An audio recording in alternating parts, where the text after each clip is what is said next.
Kita telah membahas peran penting nilai, hubungan antara nilai dan lingkungan, juga hubungan antara nilai dan akal.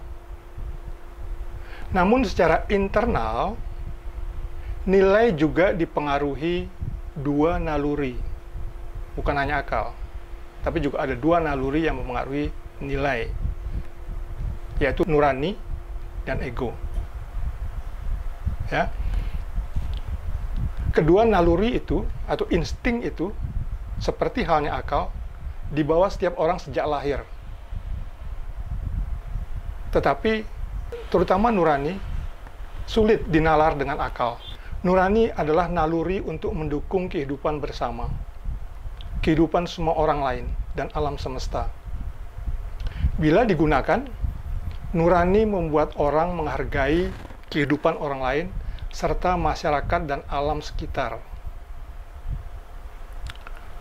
Orang yang nilai, gagasan, dan perilakunya banyak dipengaruhi nurani, kita pandang sebagai orang baik.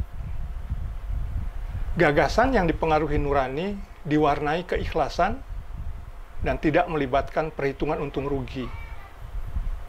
Ya, misalnya, mengapa ada orang rela membahayakan dirinya sendiri untuk menolong orang lain?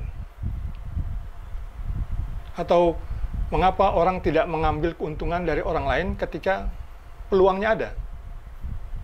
Itu nurani yang bekerja. He rescued a child dangling from a balcony. Look at this. You can see Mamoudou Gassama, that's his name, scaling 4 floors, pulling himself up from balcony to balcony until he makes it to the 4-year-old and pulls him to safety from midair. I'll just give you a moment to get...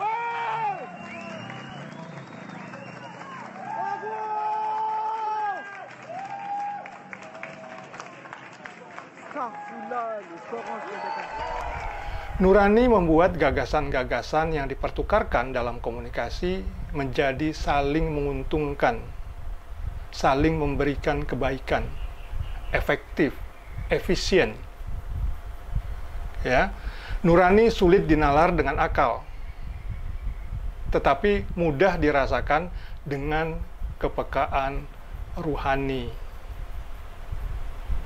Ya, ego di sisi lain adalah naluri untuk mementingkan diri sendiri, untuk menyintas, bila perlu dengan mengorbankan orang lain.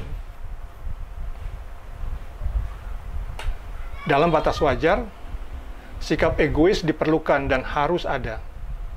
Misalnya ketika makan, kita minum, bela diri, seks, begitu ya.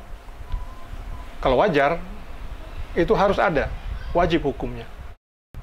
Nilai tanpa ego dapat mematikan diri sendiri dan menutup peluang nurani untuk bekerja.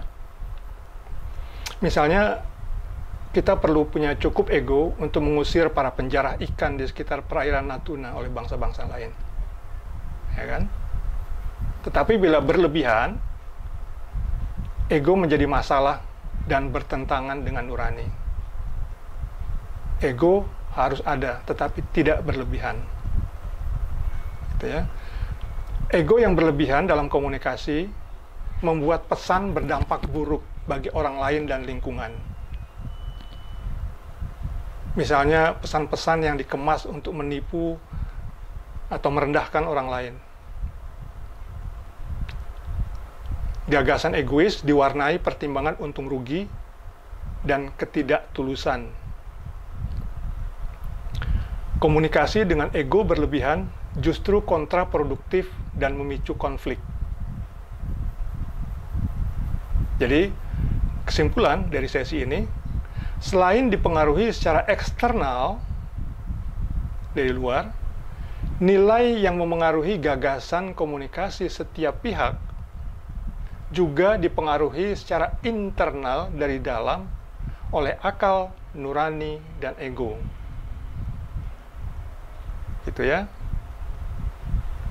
Komunikasi menjadi proses produktif bila setiap pihak menggunakan akal dan nuraninya serta ego yang tidak berlebihan.